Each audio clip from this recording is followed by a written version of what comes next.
これで私もネイティブキャンパー。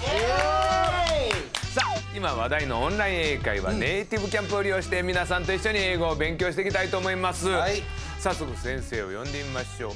テディ。 Good evening, everyone. Welcome to Native Camp. How are you doing?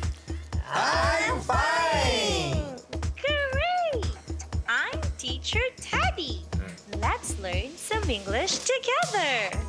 What is today's lesson? Today we'll play a word association game. さあ本日は連想ゲームをやりたいと思います。あるものの特徴を言うので何を指しているか皆さんは英語で答えてほしいんですけども、武井壮さんは海外行ってましたよね。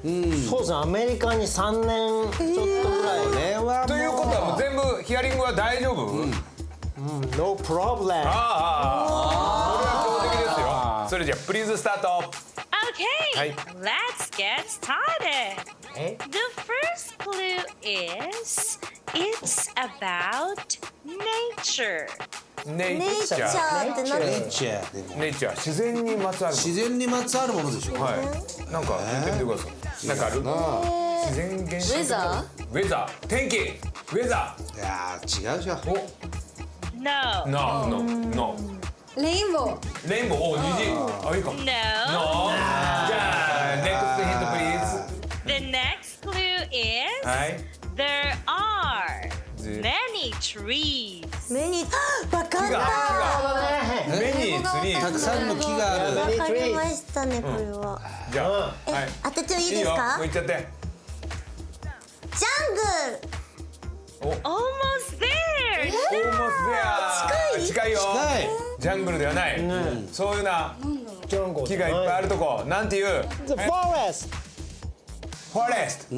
これ来たんじゃない？ Forest is correct.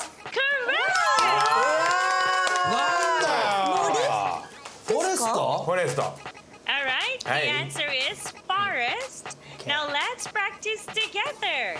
Please repeat after me twice. Forest. Forest。 Forest. Forest。 Well done. Everyone did a great job today. Thank you. Bye bye. バイバイ。